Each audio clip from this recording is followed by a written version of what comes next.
같이 기도하심으로 주의 예배를 시작하겠습니다.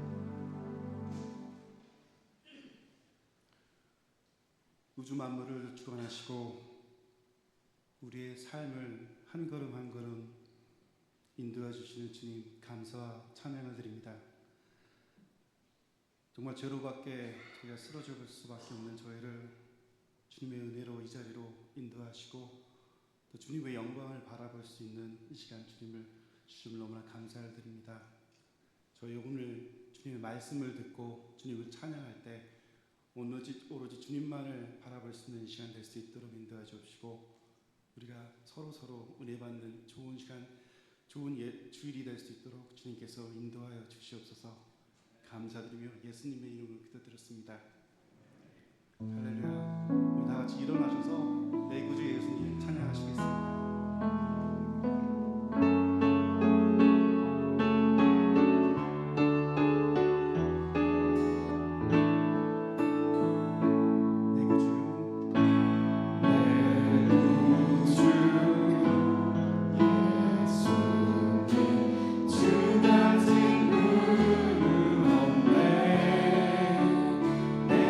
평생에 찬양하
사도신경으로 신앙 고백을 하시겠습니다.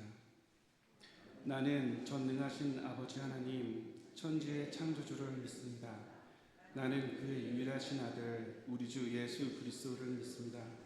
그는 성령으로 잉태되어 동정녀 마리아에게 나시고 본디오 빌라닥의 고난을 받아 십자가에 못 박혀 죽으시고 장사된 지 사흘 만에 죽은 자 가운데서 다시 살아나셨으며 하늘에 오르시어 전능하신 아버지 하나님 우편에 앉아 계시다가 거기로부터 살아있는 자와 죽은 자를 심판하러 오십니다. 나는 성령을 믿으며 거룩한 공교회와 성도의 교제와 죄를 용서받는 것과 몸의 부활과 영생을 믿습니다. 아멘. 네, 다 같이 앉아주시기 바랍니다. 지금 우리 아버지의 사랑을 같이 찬양하겠습니다.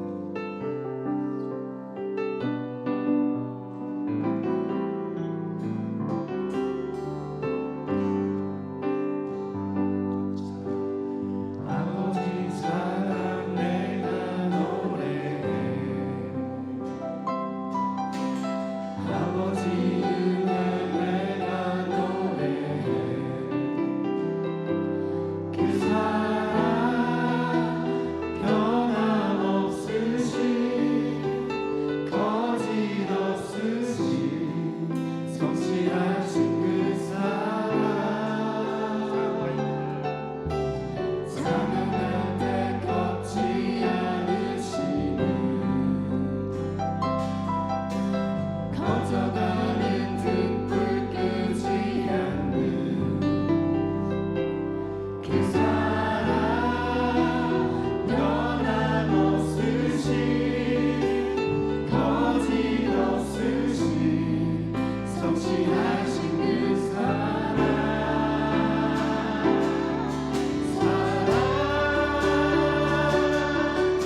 김태양 권사님께서 기도해 주시겠습니다.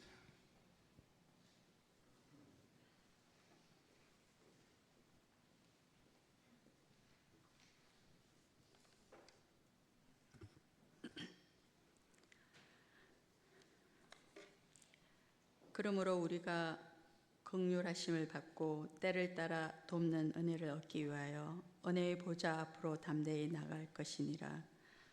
우리의 삶을 항상 은혜로 채워주시는 하나님 아버지, 주님의 은혜가 아니면 우리의 삶이 아무것도 아님을 고백하며 이 시간 주님께 찬양과 경배와 예배를 올려드립니다.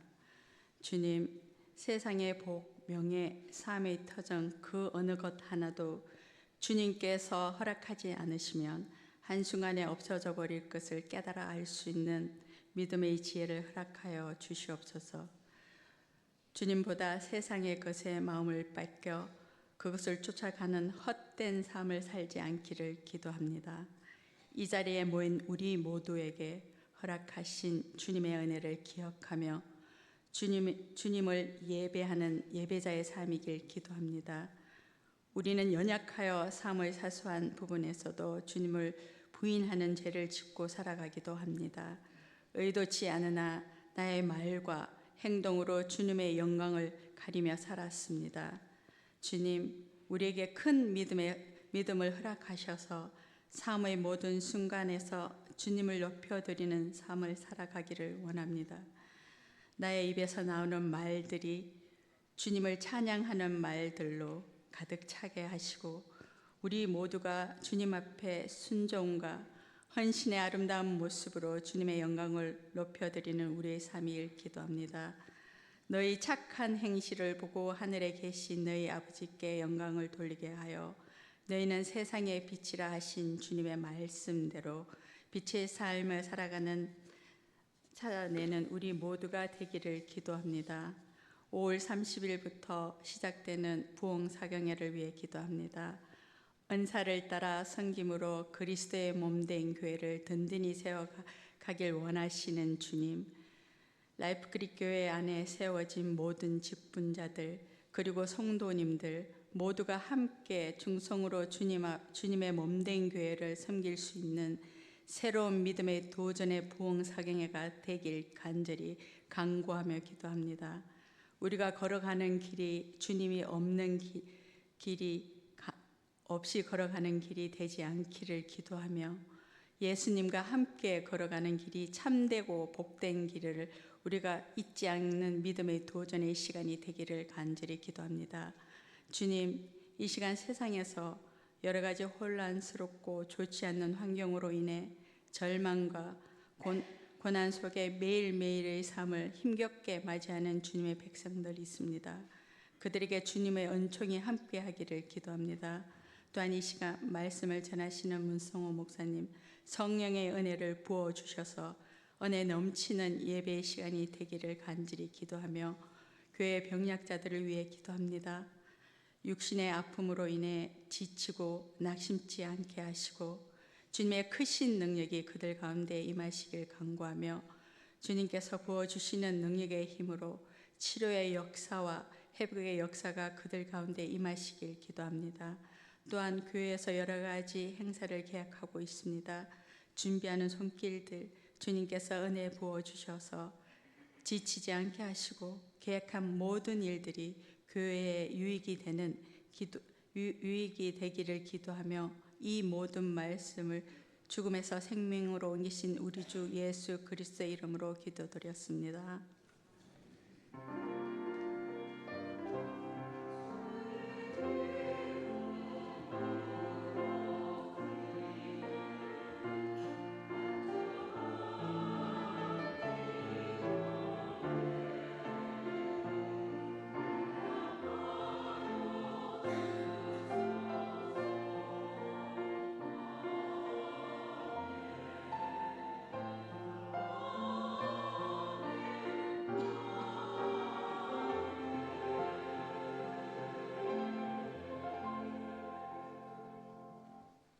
우리 다 같이 일어나셔서 헌금 찬송을 하시겠습니다.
하나님, 이 시간 저희가 하나님 앞에 나오며 우리의 감사의 마음을 모아 정성을 들인 이 예물을 하나님께 바칩니다.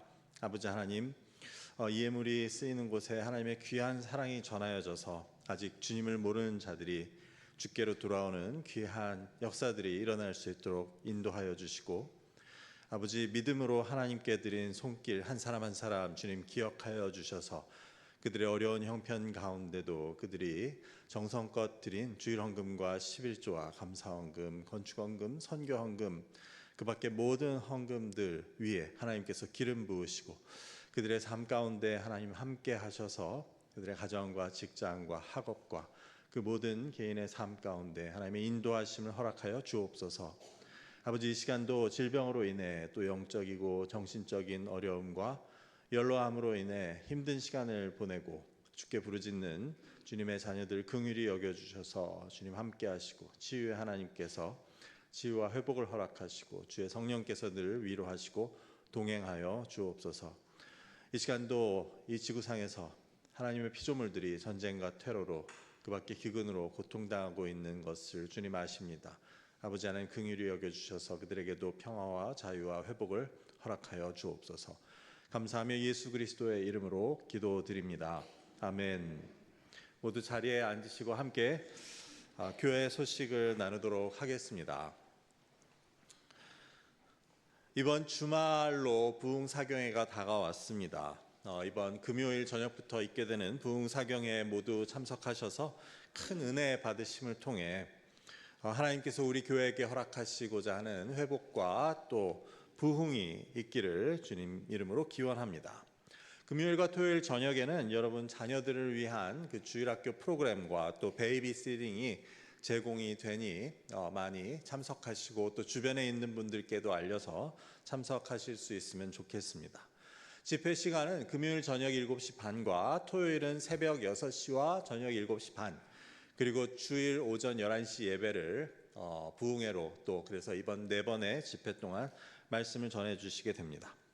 말씀을 전하실 최문건 목사님은 사실 제가 미국에 와서 알게 된 분인데 저와 학교에도 같이 있었고 또 교회에도 같이 있었던 분입니다. 그래서 저보다 조금 후배인데 참 신실한 목회자고 또 귀한 신학자로서 주님을 나라를 신실히 섬기고 있는 분입니다. 제가 한 분이라도 더 부흥에 참석하실 수 있도록 목사님께 부탁드렸습니다. 목사님 인사 좀 보내주세요. 그래서 보내주셨는데 한번 같이 들어보겠습니다.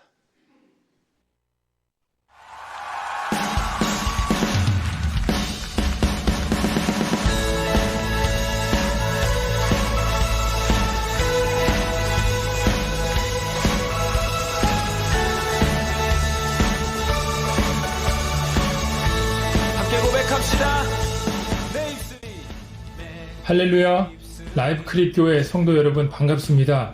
저는 이제 금요일이면 찾아가서 부흥회로 여러분 만나게 될 최문권 목사입니다. 하나님께 이 부흥회를 위해서 기도할 때 하나님 주셨던 마음은 회복에 관한 마음이었습니다. 우리 이민 생활 힘들지만 하나님은 우리를 다 일으키기를 원하십니다. 가정을 살리시길 원하시고 그리고 우리 교회를 든든히 세워가기를 원하십니다. 이 마음을 가지고 제가 기도하면서 준비했습니다. 여러분 한 마음으로 기도해 주시고 꼭 많이 참석해 주시기를 부탁드립니다. 그러면 금요일 날 뵙겠습니다. 찬양 내 영혼 춤추리 주 사랑이 내게 들어. 네, 감사하네요. 네, 감사합니다. 항존직 후보 선출을 위한 투표에 대한 안내입니다. 다음 주일에는 항존직 후보 선출을 위한 항존직 투표가 있게 됩니다. 여러분 기도해 주시기 바랍니다. 이 과정을 잘 모르시는 분들을 위해서 잠시 설명드리면 항존직은 우리 교회에 이제 장로님과 권사님과 안수 집사님들을 말하죠. 그래서 매년 임명되시는 직분과 달리 이것은 한번 임명되면 이제 은퇴하실 때까지 또 안수를 받고 임명되기 때문에 이제 ordained officer이라고 부릅니다. 그래서 안수직, 항존직이라고 할 수 있습니다. 그래서 이것을 선출하는 과정은 먼저 당회에서 후보자를 추천하면 기존의 항존 직원들, 저희 교회 한 15분 정도 되시는데 그분들의 투표를 통해 후보를 선출하게 됩니다. 그러면 저희가 후보를 광고하고 이제 임시 공동의회, 다시 말해 전교인 투표를 통해서 이제 선출하게 되는 과정입니다. 그래서 이제 후보 선출을 위한 투표 과정이고 다음 주를 지나면 그 다음 주일에 이제 누가 후보로 선출되셨는지를 광고하고 이제 우리 교인들이 2주 후에는 임시 공동의회를 통해서 이제 선출을 하게 됩니다. 설명드리겠지만 다음 주에 투표하실 공동의회 자격은 세례 교인으로서 우리 교회에 등록하신 지 6개월 이상 되시는 분이면 누구든지 투표할 자격을 가지시게 됩니다. 더 자세한 내용은 다음 주에도 광고드리도록 하겠습니다. VBS 여름 성경학교 봉사자 모집에 대한 안내입니다. 여름 성경학교가 8월 13일부터 15일까지 있게 되는데 이를 위한 자원봉사자를 모집합니다. 그래서 자원하시는 분들은 각 선교회 방을 통해서 그 자원할 수 있는 사인업 링크를 보내드렸거나 아니면 곧 보내드리게 될 것입니다. 그래서 거기에 사인업을 해주시면 됩니다. 이 여름 성경학교는 우리 교육부에서 1년 중 가장 큰 행사로 온 교회가 단지 교육뿐만이 아니고 우리 모든 학부모님들과 모든 성도님들이 힘을 합쳐서 이제 지원해서 우리 아이들이 이를 통해 신앙이 자랄 수 있게 하는 귀한 행사입니다. 여러분 기도로 또 자원봉사로 섬겨주시기를 바랍니다. 이것도 역시 한번 영상을 CM에서 준비해 주셨는데 함께 보도록 하겠습니다.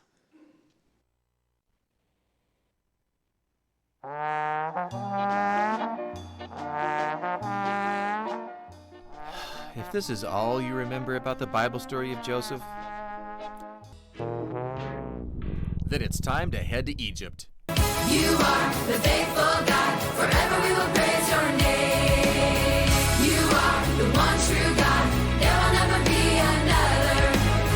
You are the faithful God, forever we will praise your name.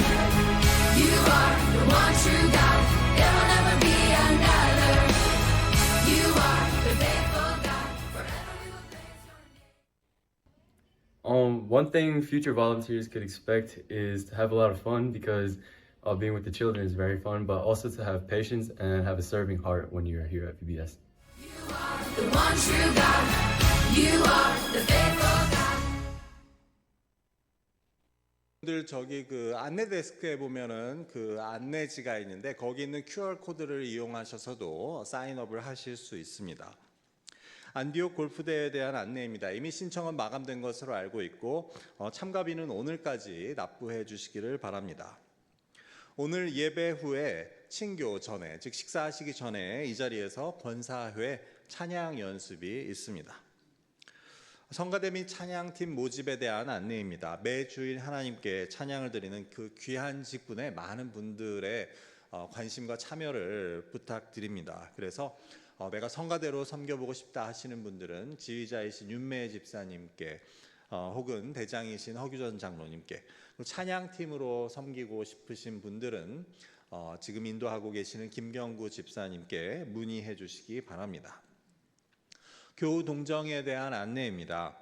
아쉽게도 지금까지 우리와 함께 신앙생활하면서 또 특별히 그 가진 재능으로 우리에게 이제 수묵화 교실을 또 열어주시고 또 귀한 사랑을 베풀어 주셨던 임섭수 성도님께서 이제 따님 댁으로 애리조나로 이번 주 중에 이사를 하시게 됩니다. 그래서 참 우리가 아쉽지만 그곳에 가셔서도 건강하게 또 잘 정착하시고 또 좋은 교회와 또 좋은 사람들 만나실 수 있도록 우리가 함께 기도해 주실 수 있으면 감사하겠습니다.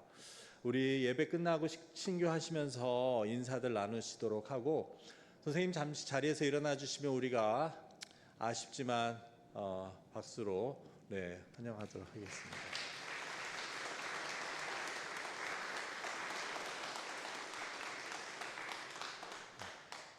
나오셔서 한 말씀 해주시겠어요? 인사 한 말씀? 네, 이따가 개인적으로 하시죠. 네. 선교회별 잔디 관리 일정 확인해 주시고요. 이를 위해 수고해 주시는 선교회원 분들께 깊이 감사를 드립니다.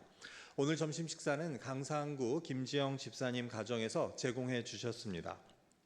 그 밖에 기도 요청, 부흥 사경회를 위해서, 그리고 북미 원주민 단기 선교, 교회에서 후원하는 선교사님들을 위해서, 그리고 또 질병으로 인해 어려움 가운데 있는 분들을 위해서 기도해 주시기 바랍니다. 교회에서 후원하는 선교사님들과 질병 가운데 있는 분들의 명단은 주보에서 확인하실 수 있습니다. 오늘 우리 교회에 함께 방문하고 또 함께 예배 드리시는 분들 계셔서 소개하고 환영하고자 합니다. 케노샤로 이사를 오셔서 오늘 처음 방문해 주셨다고 합니다. 이재영, 데니엘, 그리고 이혜희 부부가 방문해 주셨습니다.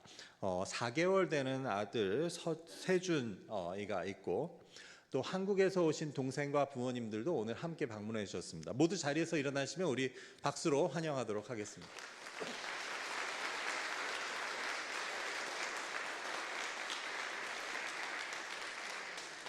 네, 잘 오셨습니다. 반갑습니다. 환영합니다. 네. 이제 하나님의 말씀 함께 나누도록 하겠습니다. 오늘 하나님께서 주시는 말씀은 요한복음 8장 1절부터 11절까지의 말씀입니다. 제가 봉독하겠습니다. 예수는 감람산으로 가시니라. 아침에 다시 성전으로 들어오시니 백성이 다 나아오는지라 앉으사 그들을 가르치시더니 서기관들과 바리새인들이 음행 중에 잡힌 여자를 끌고 와서 가운데 세우고 예수께 말하되 선생이여 이 여자가 간음하다가 현장에서 잡혔나이다. 모세는 율법에 이러한 여자를 돌로 치라 명하였거니와 선생은 어떻게 말하겠나이까? 그들이 이렇게 말함은 고발할 조건을 얻고자 하여 예수를 시험함이러라. 예수께서 몸을 굽히사 손가락으로 땅에 쓰시니 그들이 묻기를 맞이 아니하는지라. 이에 일어나 이르시되 너희 중에 죄 없는 자가 먼저 돌로 치라 하시고 다시 몸을 굽혀 손가락으로 땅에 쓰시니 그들이 이 말씀을 듣고 양심의 가책을 느껴 어른으로 시작하여 젊은이까지 하나씩 하나씩 나가고 오직 예수와 그 가운데 섰는 여자만 남았더라. 예수께서 일어나사 여자 외에 아무도 없는 것을 보시고 이르시되 여자여 너를 고발하던 그들이 어디 있느냐? 너를 정죄한 자가 없느냐? 대답하되 주여 없나이다. 예수께서 이르시되 나도 너를 정죄하지 아니하노니 가서 다시는 죄를 범하지 말라 하시니라. 아멘. 이제 성가대에 나오셔서 하나님께 찬양 올려드리겠습니다.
성가대 귀한 은혜로운 찬양에 감사를 드립니다.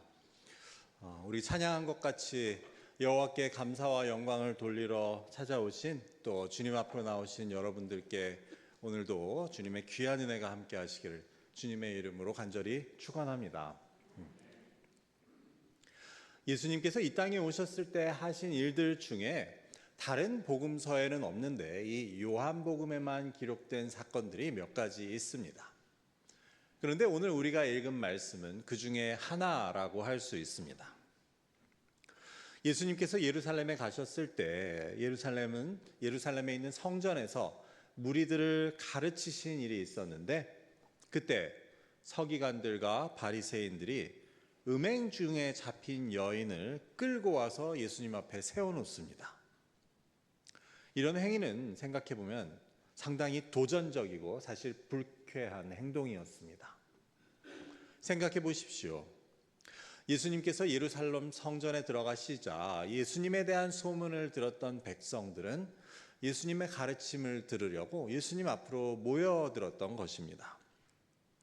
그래서 예수님께서는 다른 곳에서와 같이 그 무리들을 하나님의 말씀으로 가르치고 계셨는데 갑자기 바리새인과 서기관들이 그 앞에 오더니 예수님 앞에 한 여인을 끌고 와서 세워놓는 것입니다.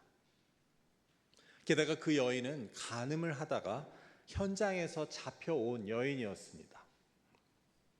간음을 하다가 현장에서 잡혀왔으면 그 몰골도 엉망이었을 테고 또 오면서 어떤 공경을 당할지 모르는 그런 상황이었습니다.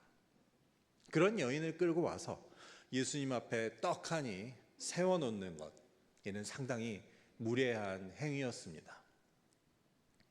그럼 그 이유는 무엇이었습니까? 그 이유는 예수님을 시험하고자 함입니다. 오늘 말씀에 의하면 그들은 예수님을 고발할 구실을 찾고자 이런 일을 하고 있었습니다. 그런데 사실 오늘 말씀의 바로 앞장인 7장을 보면 그들은 이미 그 전부터 예수님을 잡고자 했다는 것을 우리는 알게 됩니다. 요한복음 7장 44절부터 47절을 제가 읽어보겠습니다.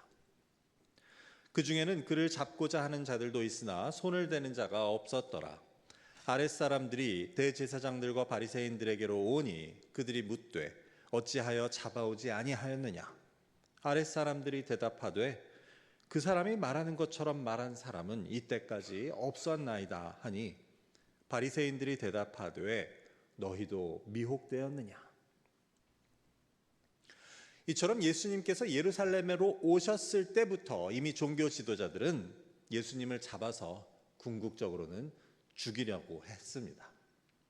그래서 계속해서 예수님을 고발하고자 하는 할 수 있는 구실을 찾고 있었던 것입니다. 그래서 오늘 말씀에서도 그 예수님을 공경에 빠뜨리려고 그 여인을 예수님 앞에 데려다 놓고 이렇게 물어봅니다. 선생이요, 이 여자가 간음을 하다가 현장에서 붙잡혔습니다. 율법에 보면 모세는 이러한 여인은 돌로 쳐서 죽이라고 하는데 선생은 무엇이라고 말하겠습니까? 여기서 만일 예수님께서 그 여인을 죽이지 못하게 하면, 돌로 치지 못하게 하면 이것은 모세의 율법을 거스르는, 어기는 일이 되기 때문에 이것은 고발할 구실이 되는 것이었습니다. 반면에 예수님께서 그냥 율법을 따라 이 여인을 돌로 쳐서 그러면 죽여라 라고 한다면 이것은 예수님도 별다르지 않다는 것을 보이는 것이 되고 사람들에게 예수를 따를 특별한 이유가 없다는 것을 보이는 것이 될 수 있었습니다. 이에 대한 예수님의 반응은 어땠습니까? 예수님은 갑자기 몸을 숙여 땅에다 손가락으로 글씨를 쓰십니다. 어찌 보면 대답을 회피하는 듯이 보였습니다. 그래서 서기관과 바리새인들은 그걸 기다려주지 않고 다그쳐서 묻습니다. 그러자 예수님은 일어나셔서 이렇게 대답하십니다. 너희 중에 죄가 없는 사람이 먼저 돌로 쳐라. 그리고 다시 몸을 숙여 손가락으로 글을 쓰십니다. 결론을 이야기하자면 여러분들도 아시지만 그 여인을 고발했던 자들도 그리고 거기 있던 모든 무리들도 아무 말도 하지 못하고 그 자리를 떠납니다. 너희 중에 죄 없는 사람이 이 여인을 돌로 먼저 치라고 하는 예수님의 말씀에 그중 한 명도 자신이 죄가 없다고 나서지 못했던 것으로 보입니다. 어쩌면 사람들은 둘러보면서 누구 하나라도 먼저 돌을 들면 나도 따라야지 눈치를 보고 있었을지 모릅니다. 하지만 그중 제일 먼저 돌을 들 법한 바리새인이나 서기관들조차도 돌을 들지 못했고 결국 모두 눈치를 보다 그 자리를 떠나게 됩니다. 우리는 이 장면에서 무엇을 깨닫게 됩니까? 가장 먼저는 예수님의 용서입니다. 이처럼 사람들이 다 떠나자 예수님께서는 그 여인에게 이렇게 말씀하십니다. 나도 너를 정죄하지 않으니 가서 다시는 죄를 짓지 말아라. 그녀는 분명히 명백한 죄를 지었고 정죄를 받을 만한 사람이었고 돌로 쳐서 죽임을 당해도 아무 이상하지 않은 그러한 여인이었습니다. 하지만 예수님께서는 죄를 묻지 않겠다고 하시고 용서하십니다. 그래서 우리는 여기서 그 바리새인과 서기관들이 가져왔던 그 율법의 정죄를 넘어서는 예수님의 용서를 보게 됩니다. 돌로 쳐서 죽여도 아무런 문제가 없는 그런 죄인이었지만 예수님은 그녀를 용서하십니다. 그래서 예수님의 용서는 율법의 정죄를 넘어서는 것이었습니다. 결국 이것은 예수님의 십자가의 의미를 우리에게 보여줍니다. 우리의 모든 죄를 사하시고 죽을 수밖에 없는 처지에 앉아있던 우리를 죽음으로부터 생명으로 옮겨주셔서 구원하시려는 그 복음의 의미를 담고 있는 그런 사건이었습니다. 그런데 우리는 여기서 조금 다른 측면에 주목해 보고자 합니다. 만일 내가 그 자리에 모여있는 사람들 사이에 있었다면 나는 과연 누구였을까 하는 질문입니다. 이 요한복음의 이야기를 네덜란드의 화가인 렘브란트라는 사람은 자기 그림으로 이렇게 표현하고 있는데 한번 그림을 같이 보시겠습니다. 이 그림은 성전 내부의 모습을 보여줍니다. 그래서 상당히 어둡게 그려졌습니다. 하지만 그 가운데 간음하다가 잡혀온 그 여인에게만 조명을 비춘 듯이 환히 빛이 비추고 있는 것을 보게 됩니다. 이 그림을 조금 더 확대해서 보시면 이와 같이 이 자리에는 많은 사람들이 있었습니다. 죄인으로 끌려오는 이 여인은 가운데 무릎을 꿇고 앉아 있고 그 왼쪽으로는 예수님과 무리들이 보입니다. 예수님 바로 왼쪽에는 제자인 듯 보이는 사람도 있고 그 뒤에 사람들은 당시 예수님으로부터 말씀을 듣고 있던 백성들 같습니다. 그리고 예수님의 오른쪽에는 이 여인을 고발한 자들이 보입니다.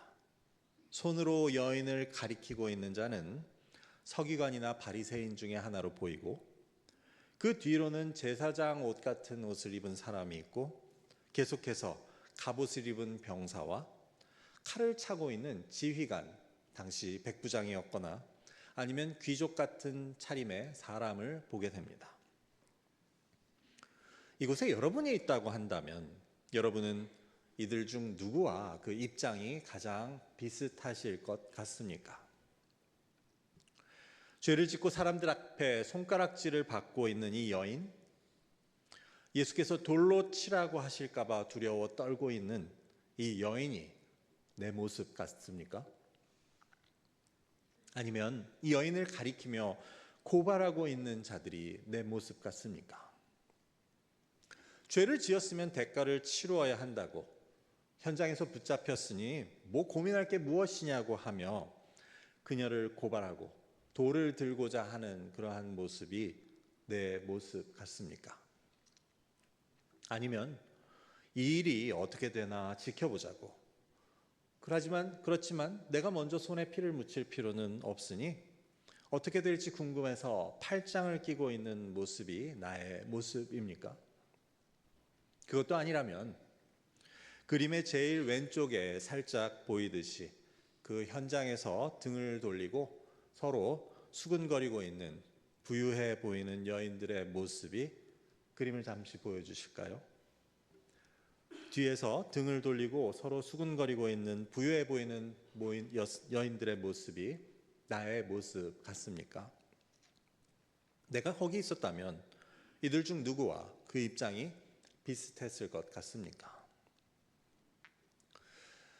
사실 우리는 어느 하나가 나의 모습이라고 확실히 말할 수 없을지 모릅니다. 때로는 내 잘못으로 인해서 사람들의 손가락질과 수근거림을 당하기도 하고, 때로는 내가 다른 사람의 옳고 그름을 따지면서 내가 손가락질하기도 하지 않습니까? 때로 누가 정죄를 당하는 장면에서 나도 똑같은 죄가 있지만 아닌 척, 모른 척 등을 돌리고 있기도 하고, 때로는 나섰다가 원망을 듣기보다는 그냥 뒤에서 구경하는 입장에 있기도 한 것이 나의 모습이라는 것을 생각해 보게 됩니다. 하지만 중요한 것은 이 장면에서 예수님께서 계시자 그 많은 사람들 사이에 이런 서로 다른 많은 구분들이 다 없어지게 되었다는 사실입니다. 만일 예수님께서 이 자리에 계시지 않았다면 그 입장들은 달라지지 않았을 것입니다. 사람들은 율법에 따라 여인을 돌로 쳐서 죽였을 수 있고, 그러면 어떤 사람들은 옆에서 잘 됐다고 할 수도 있고, 또 어떤 다른 사람들은 나도 똑같은 간음을 저질렀지만 들키지 않은 것을 다행히 생각하며 이제 앞으로 정말 조심해야겠다라고 생각하며 돌아섰을 수도 있습니다. 하지만 예수님이 그 자리에 계심으로 인해 그 결론은 완전히 달라집니다. 앞서 말씀드렸듯이 예수님이 그곳에 계심으로 인해 그 많은 서로 다른 사람들 사이의 모든 구분이 없어지고 있었습니다. 이게 무슨 이야기입니까?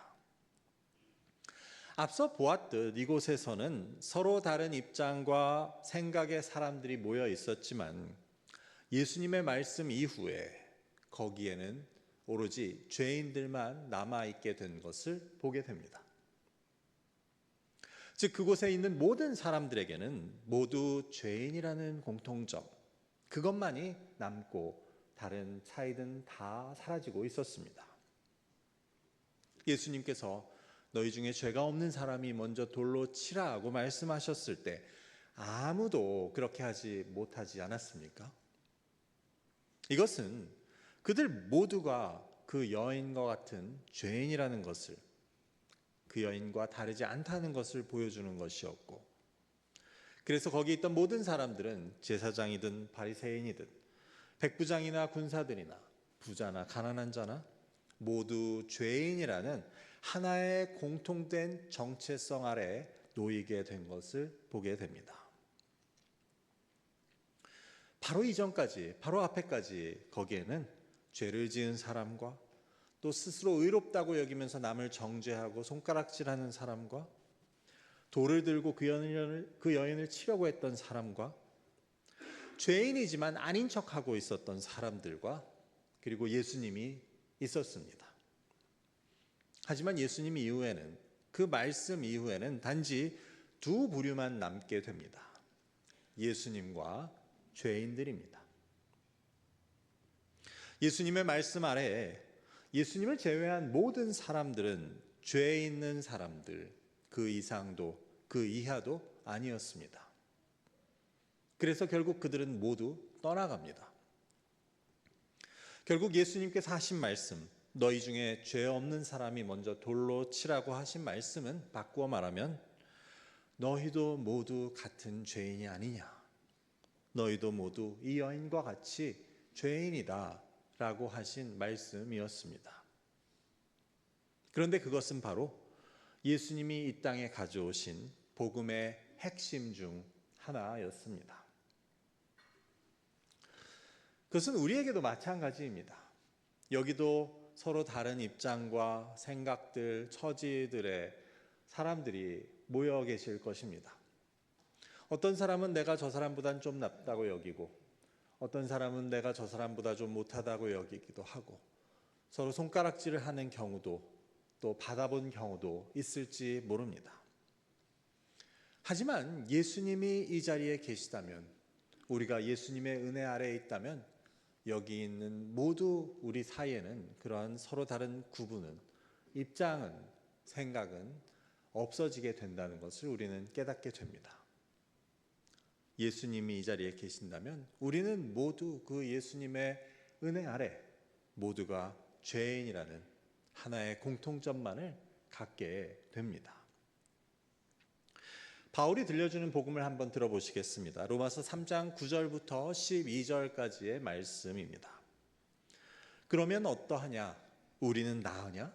결코 아니라. 유대인이나 헬라인이나 다 죄 아래 있다고 우리가 이미 선언하였느니라.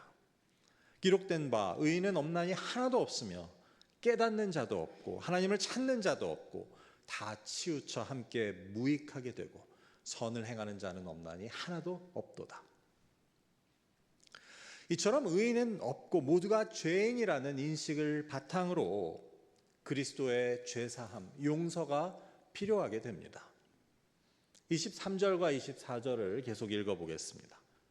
모든 사람이 죄를 범하였음에 하나님의 영광에 이르지 못하더니 그리스도 예수 안에 있는 속량으로 말미암아 하나님의 은혜로 값없이 의롭다 하심을 얻은 자 되었느니라.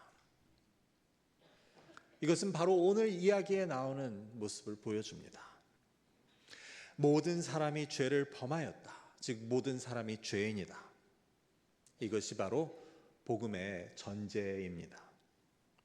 그래서 결코 하나님께 이를 수 없고 모두 멸망에 이를 수밖에 없었지만 예수 안에 있는 죄사함으로, 예수님의 용서로, 하나님의 은혜로 우리를 용서하시고 의롭다 하신 것이 예수님께서 가져오시고 또 예수님께서 가능케 하신 복음의 은혜입니다.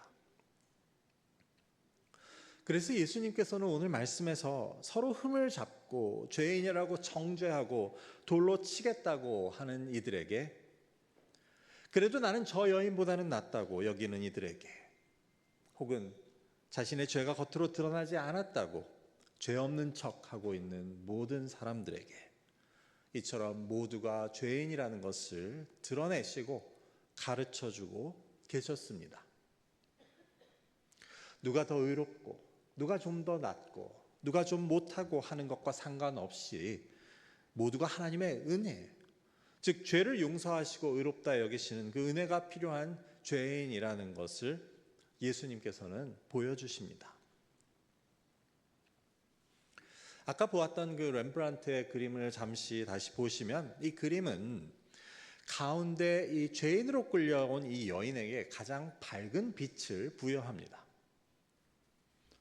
그리고 흥미롭게도 이 여인만이 흰 옷을 입고 있어 이것이 더 드러나게 됩니다. 그래서 이 글이 보이고자 한 것은 사람들이 이 이야기를 들으며 상상하는 것과는 정반대의 것을 보여줍니다. 즉 가장 더럽고 가장 어두운 그 죄인들을 의인들이 둘러싸고 있는 모습이 아니고 반대로 가운데 앉은 죄인이 가장 밝은 빛을 받고 있는 것을 보여줍니다. 그 빛은 바로 하나님의 은혜의 빛이고 복음의 빛, 구원의 빛입니다.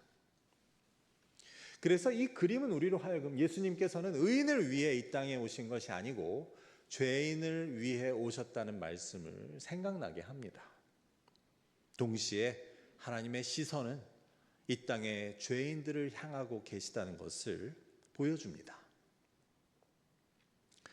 이 그림을 보며 특징적으로 느낀 또 다른 사실은 저 뒤쪽에 있는 자들의 모습입니다.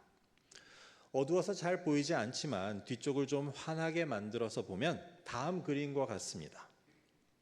이 그림의 배경은 사실 2층으로 되어 있는데 그 위쪽 동그라미로 표시된 곳을 보시면 한쪽에 무릎을 꿇은 남자는 아마도 그 제사장 앞에서 죄를 고하며 용서를 구하는 것 같고, 다른 동그라미에 앉은 사람은 성전의 대제사장처럼 보입니다.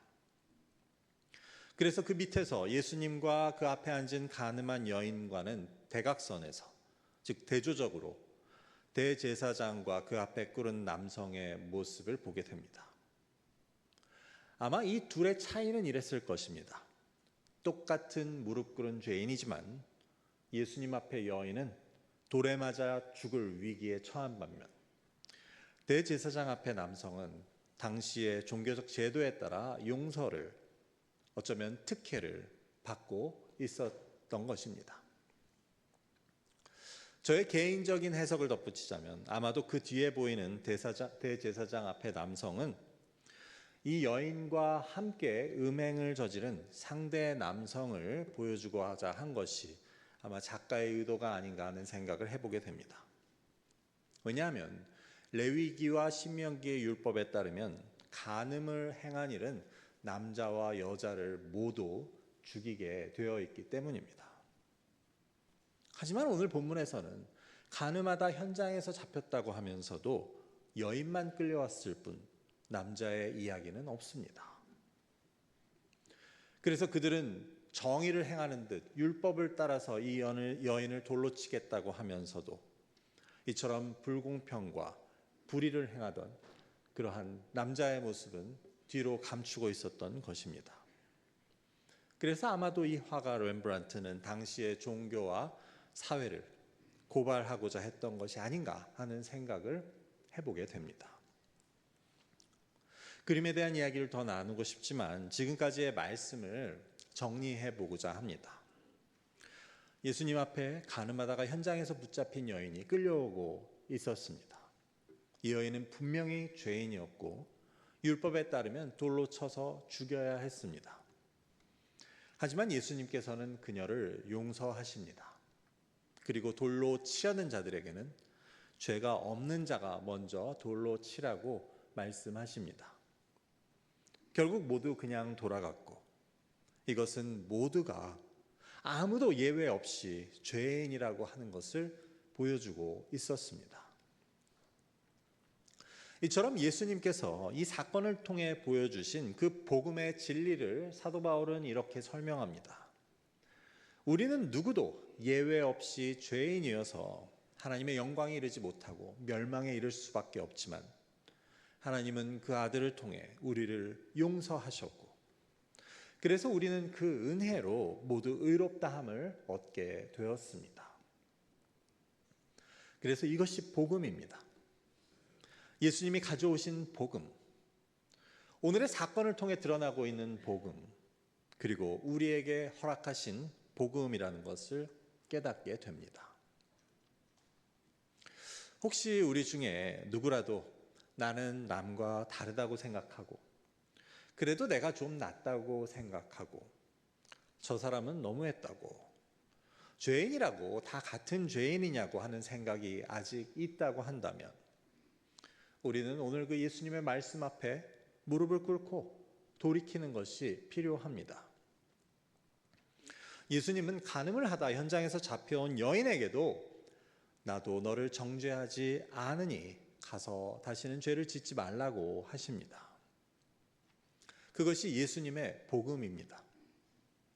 그리고 나중에 알게 되지만 예수님은 그 여인을 위해서 그리고 거기 있는 모든 자들의 죄를 위해서 십자가에 달려 돌아가시게 됩니다. 그래서 그것은 사랑과 희생으로 이루신 예수님의 용서였습니다. 우리 모두는 다 죄인으로서 그런 예수님의 용서를 받은 자들이라는 사실을 오늘의 말씀은 보여줍니다. 하나님은 그런 우리에게, 즉 죽어야 하는 돌로 쳐서 죽임을 당하게 된 죄인인 우리에게 그 렘브란트의 그림이 보여주듯 복음의 빛을, 용서의 빛을 비추어 주십니다. 그래서 우리에게는 더 이상 정죄함이 없고 누구도 우리를 죄인이라고 손가락질할 수 없습니다. 우리는 이 복음이 주는 새로운 정체성을 잊지 말고 살아야 합니다. 하나님이 나를 정죄하지 않으시는데 누가 나를 정죄할 수 있단 말인가? 하나님이 용서하시고 자녀 삼으신 나는 아무도 손가락질할 수 없다고, 나는 존귀한 자라고 하는 사실을 우리가 마음에 품고 확신하고 살아갈 수 있어야 합니다. 나를 정죄하는 자들 앞에서 내게 흰옷을 입히시고 은혜의 빛을, 환한 빛을 비춰주고 계신다는 사실은 아마 이 렘브란트가 이 요한복음의 가늠한 여인의 이야기를 읽으며 받은 은혜였던 것으로 보입니다. 그래서 그는 그의 그림으로 이 복음의 은혜를 전하고 있었습니다. 끝으로 예수님은 땅에 무슨 글자를 적으셨을까? 이것은 물론 정답이 없고 지금까지 역사적으로 수많은 학자들이 그저 추측했을 뿐입니다. 어떤 학자는 그것이 거기 있는 모든 사람들의 죄를 가리키는 내용이었다고 하기도 하고, 또 어떤 사람들은 율법을 상기시키는 글이었다고, 아니면 그저 그 여인을 돌로 치기 전에 잠시 시간을 두고 생각하라고 한 행동이었다고 해석하기도 합니다. 거기에 제가 덧붙여 보자면 저는 두 가지가 떠올랐습니다. 그중 하나는 다 똑같다라고 쓰시지 않았을까 싶습니다. 다 죄인이라는 뜻입니다. 다 똑같아. 여러분 서로 한번 인사해 볼까요? 이 인사의 내용으로 맞을지 모르지만 저나 당신이나 똑같습니다. 똑같은 죄인입니다. 네. 똑같은 죄인입니다. 앞으로 옆에 누가 눈에 거슬리시면 그걸 거슬려 하는 스스로에게 그렇게 말하십시오. 너도 똑같아. 네. 다른 하나는 예수님께서 이렇게 쓰시지 않을까 싶습니다. 않았을까 싶습니다. 남자는 어디 갔냐? 간음 현장에서 잡혔다고 하면서 왜 여자만 끌고 왔냐는 것입니다. 물론 이런 제 생각들도 그저 추측에 불과하지만 여러분들도 한번 예수님께서 뭐라고 쓰셨을지 답을 해보시면 재밌을 것 같습니다. 오늘 식사하시며 한번 서로 테이블에서 나눠보시죠. 우리 모두는 죄인입니다. 그래서 더 감사합니다. 그런 나를 위해, 죄인을 위해 이 땅에 오신 예수님께 감사하고, 그런 나에게 흰옷을 입히시고 구원의 빛을, 은혜의 빛을 비춰주신 하나님께 감사합니다. 그러니 우리 모두 용서하며 감싸주며 살았으면 좋겠습니다. 정죄하고 손가락질하는 것은 은혜 입은 자가 할 일이 아닙니다. 나도 너를 정죄하지 않았으니 가서 다시는 죄를 짓지 말라는 예수님의 말씀은 나도 너를 정죄하지 않으니 너도 가서 정죄하지 말라는 말씀으로 들립니다. 하나님은 은혜의 빛을, 그 하나님의 은혜의 빛을 받은 자들로서 서로 사랑하며 용서하며 감싸주며 은혜를 베풀며 살아가실 수 있기를 주님의 이름으로 간절히 축원합니다. 이제 말씀을 생각하시며 함께 기도하길 원합니다. 아버지, 말씀 앞에 저의 처지 역시 오늘 죄인으로 잡혀온 여인과 같았음을 깨닫게 됩니다. 그런 저를 정죄하지 않으시겠다고 하신 그 은혜를 새겨봅니다. 그런 저를 용서하시려고 십자가를 지신 주님을 기억합니다. 그러한 은혜 앞에서 가장 큰 죄는, 돌이키기 힘든 죄는 여전히 스스로를 의롭다고 여기는 것임을 깨닫게 됩니다. 주의 은혜를 기억하고 감사하며 그 은혜에 합당하게 살아가게 하옵소서. 모두 주님 앞에 같은 죄인, 같은 은혜를 입은 자들로서 서로를 이해하고 받아주고 용서하고 감싸주며 주의 은혜를 함께 나누는 하나된 저희 공동체가, 그리고 저희들의 가정이 되게 하옵소서. 함께 이 시간 기도하시겠습니다. 아버지 감사합니다. 오늘 요한복음에 아버지 하나님, 예수님 앞에 잡혀온 그 가나바다 현장에서 잡힌 여인의 이야기를 통해 아버지 하나님, 그 복음의 귀한 진리를 깨닫게 하시니 감사합니다. 아버지 하나님, 우리도 그런 은혜를 받은 자들인데 여전히 남을 탓하고 손가락질하고 비방하고 있었다면 아버지, 이 시간 주님 앞에 회개합니다. 아버지 하나님, 우리 모두가 주님 앞에 죄인이라는 것을 깨닫게 하시고, 하지만 그런 우리를 사랑하시고 흰옷을 입혀주시고 복음의 빛을 비추어 다시 살게 하신 그 은혜를 우리가 기억하고 은혜에 합당한 자들로 살아갈 수 있도록 주님 인도하여 주시옵소서. 아버지 하나님이시여, 그래서 우리도 정말 남을 용서하고 남을 이해하고 사람을 세워주는 그런 귀한 주님의 자녀들로 살아가도록 인도하여 주옵소서. 감사하며 예수 그리스도의 이름으로 기도드립니다. 아멘. 모두 자리에 일어나셔서 결단의 찬양하신 후에 축도로 오늘의 예배를 마치겠습니다.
예수 그리스도의 은혜와 아버지 하나님의 크신 사랑과 성령님의 인도 보호하심이 복음의 진리 앞에 모두가 똑같은 죄인임을 깨달아 그런 우리를 용서하신 그 은혜에 합당한 자들로 살아가기를 다짐하는, 그리고 다시 하나님을 거스르는 죄를 짓지 않기로 다짐하는 주님의 사랑하는 자녀들과 이 교회 위에, 그리고 오늘도 전 세계에서 하나님을 예배하는 모든 교회들과 또한 모든 선교사님들 위에 지금으로부터 영원히 함께 하시기를 간절히 축원하옵나이다.